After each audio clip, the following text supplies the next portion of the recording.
Good morning, everybody.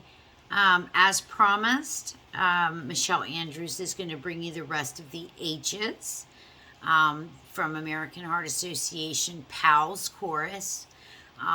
These are mnemonics that provide us with an idea of what could be wrong and causing an abnormal heart rhythm and possibly leading to cardiac arrest in our pediatric population. So I'm going to start with the hard one first. Let's just review our last video. The last video went into hypovolemia and hypoxia, okay? But today we're going to finish all four of them up. I was going to do two at a time, but these last four are really not that involved. Hyperkalemia is, so we'll start with that one first and get it out of the way. Pretty much hyperkalemia is just elevation of potassium, isn't it? And there's different reasons why we could get an elevated potassium. The causes of it are metabolic acidosis for one, and we're going to talk about that again when we talk about hydrogen ions. But metabolic acidosis causes a decrease in the serum pH, which has a direct effect on serum potassium levels. All right, so that's why. Also, end-stage renal disease can cause hyperkalemia. That just kind of makes sense, doesn't it? So what are my signs and my symptoms? You're going to have weakness. The patient's going to complain of weakness. They're going to look weak. If they're little guys, they might have ascending paralysis. And respiratory failure can lead to respiratory failure. We got to get a hold of this and fix it quickly. So the signs and the symptoms also are a peaked T wave and sometimes a widened QRS wave. All right. So how do we treat them? Is we want to consider several things, actually. I have here it is. I have, for mild hyperkalemia, we can give them a diuretic such as furosemide, 40 to 80 milligrams IV.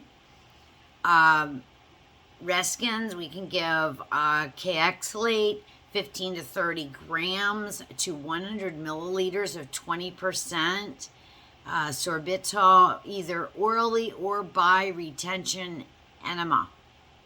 So that's for mild hyperkalemia. For moderate, we can give glucose plus insulin. We can give sodium bicarbonate. And we can give an albuterol treatment.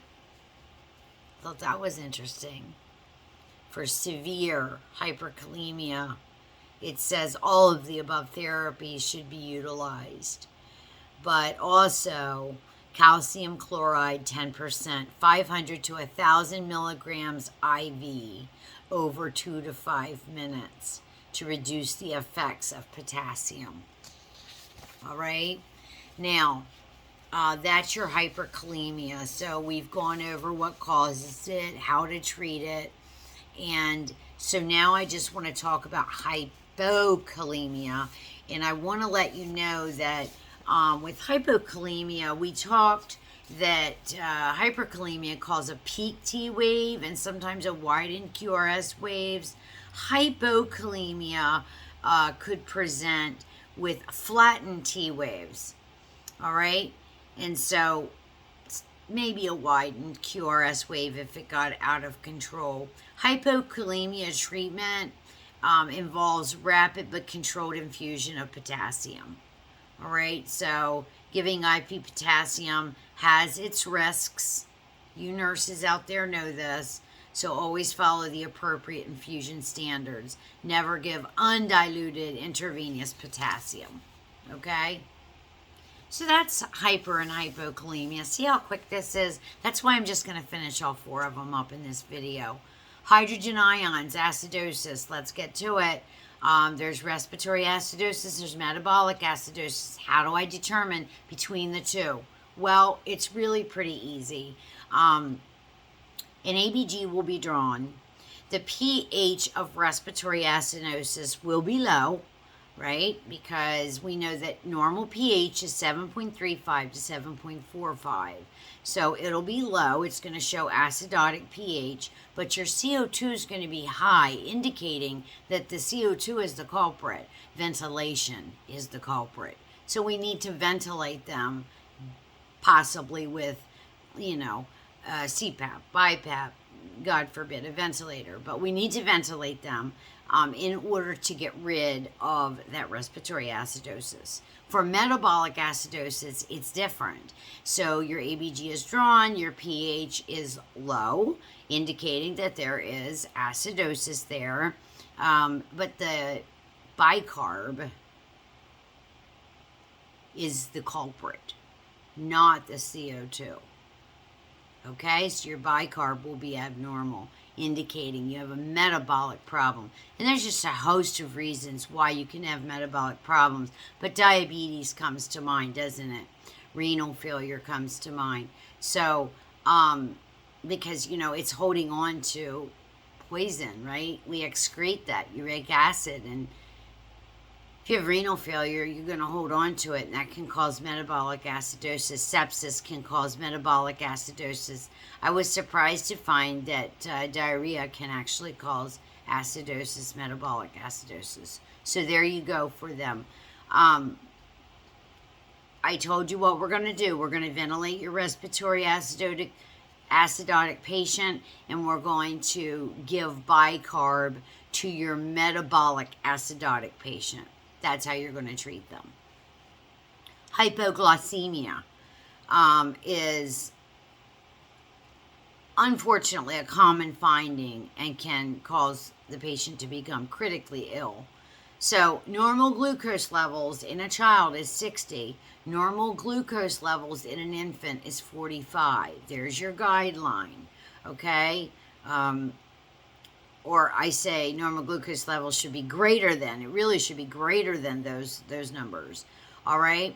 So, what are we going to do? We're going to treat them with an IV dextrose. All right? To reverse the low blood glucose. All right?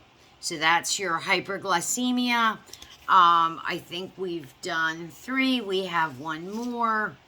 And that is hidden right here, hypothermia. And that's the easiest one, I think.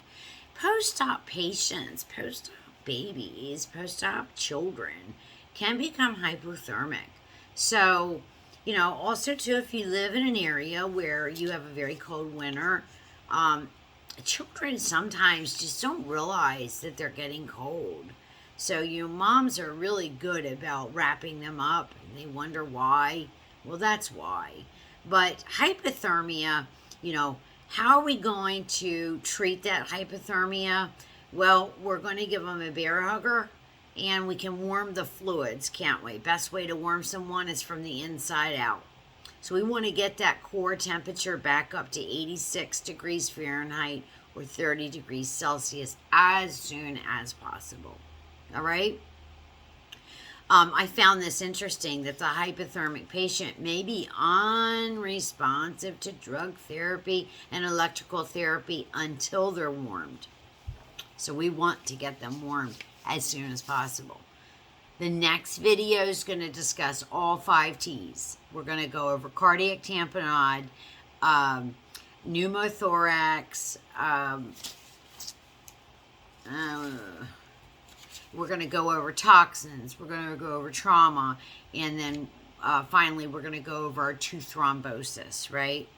So those are our T's that we're going to go over, and then we'll be done with that video, and we'll move on to something else that's really fun, maybe some scenarios, okay? Because I've been going through the test, and there's some scenarios there. Perhaps I can help you out a little bit. All right, I look forward to seeing you again. Thank you. Have a great day. Bye-bye.